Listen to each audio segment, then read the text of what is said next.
And a man realized that I was in trouble, and he grabbed me and he pulled me up so that I could breathe, and he asked me if I was okay, if I needed help, was I drowning? The answer in this is yes. I imagine this is going to be a short video, but I've been thinking about this for the last couple days.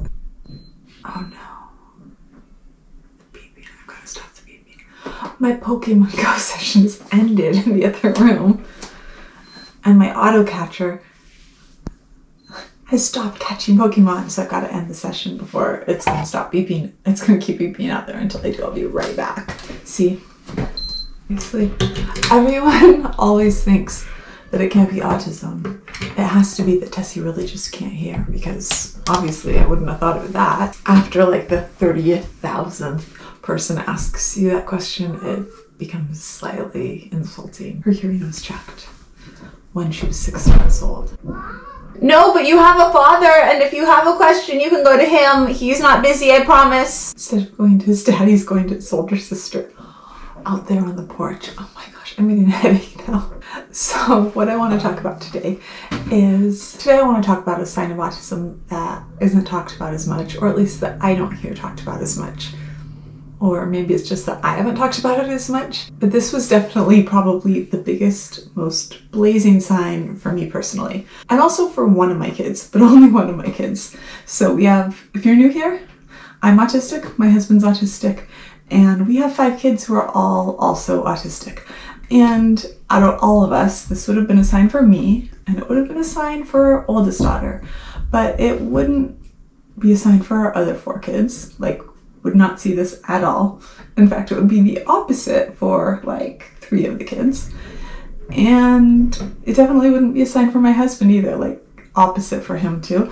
So just because you don't see this with your kid doesn't mean they're not autistic.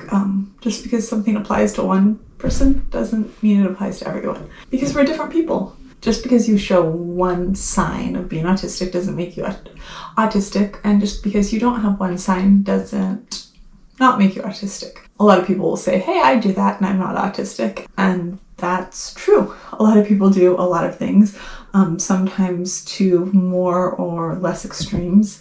It's usually about doing a lot of things to a lot more extreme measures that ends in diagnosis. I'm probably saying that now so I don't have to say it a million times in the comments. Or not say it, but think it a million times when I read comments, since I'm not always the best at responding to comments. I'm going to start with a story. This might have actually been one of the earliest signs that I was autistic, even though there was no way I was going to be diagnosed in 1985, because little girls who spoke on time and followed every single rule and did everything they should do were not diagnosed in 1985. So when I was 3 or 4, our family was visiting other family members, and we went to this hot spring, and it was like a big public swimming place that had lifeguards and everything like that. There were other kids with the family, like my cousins, and my aunt was there, and my dad and mom, and I can't remember if my sister was there. I don't remember her being there, but yeah, cousins, and we were all going swimming. And I remember I believe I was at the edge of the pool. I'm not really sure actually. I just remember that I was bobbing. I had just learned how to do bobs, but I couldn't swim at all. I wasn't going to be able to swim until I was like 8 years old, because we lived in a town without a pool, and I just did not learn how to swim in the lake that we went to, where we actually did our really more like wading than swimming. I've never been really a lake swimmer in all my life. The whole sliminess of the bottom thing, that whole sensory thing, is definitely not my thing. Even now, as someone who likes to swim, natural bodies of water are definitely not my thing at all. Even as someone who spent a lot of time surfing, still natural bodies of water are definitely not my thing. I think the only reason I was capable of surfing when I lived in South Africa, or surfing when we came back to California, was because of wetsuits. And I was really grateful for the what were they called, like tabby boot things too. I liked wearing the boots and full wetsuits. But this hot spring was very much like a swimming pool. I started doing bobs. Somehow managed to do bobs away from our little group without anyone noticing, which is honestly pretty shocking because I was really, really closely watched by my parents all the time. And then not only that, but I managed to go from the shallow water that we were in deeper and deeper until all that was left was my head, like barely out of the water, going underwater, and then pushing out of the water, getting a breath of air, and going underwater again. And finally, a man saw me and he grabbed me, because this was, in my memory at least, it was pretty crowded. And a man realized that I was in trouble and he grabbed me and he pulled me up so that I could breathe. And he asked me if I was okay, if I needed help. Was I drowning? The answer in this is yes. But as he pulled me up and I saw that this was not someone that I knew, I remembered in my head that my parents had always told me not to talk to strangers. And so, despite the fact that I was unable to breathe or touch the bottom any longer, I decided just to play it cool. Because this man was clearly a stranger, I didn't know him. And so I told him that I was okay and that he could let go of me. And so he did, and I went underwater and did not come back up. And so he decided to save me despite the fact that I'd insisted that I was okay. And he pulled me out of the water, and by then my mom was frantically looking for me, and she came rushing over and retrieved me.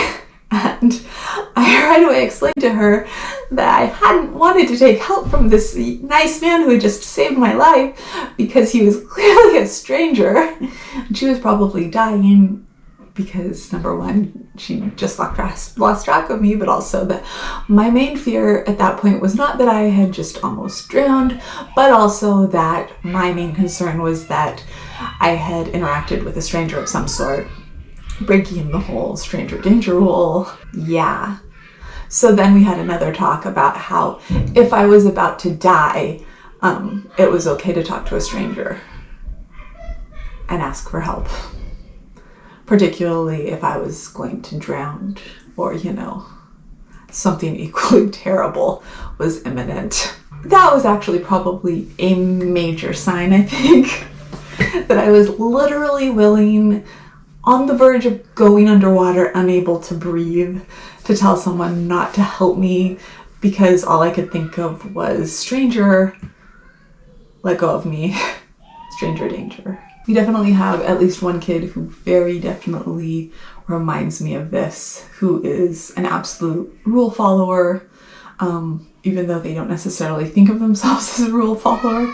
In fact, they kind of think of themselves as a rebel, but they really aren't.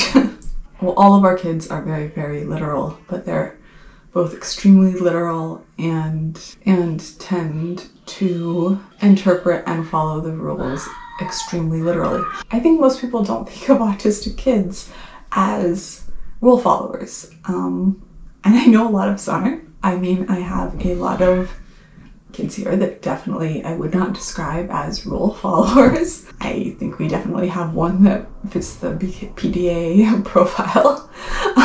There's a lot of, I would say, the opposite of rule following that goes on in this house. I think there is definitely a place in the autistic community for those of us who have a certain natural tendency to embrace the order and structure of rules that make sense, not embracing those rules or bucking against and rebelling against those rules that aren't just and don't make sense. I can't speak for everyone. I've definitely seen a tendency among many autistics, at least for those rules that make sense. Because, oh my gosh, that is another conversation that we have very frequently here too.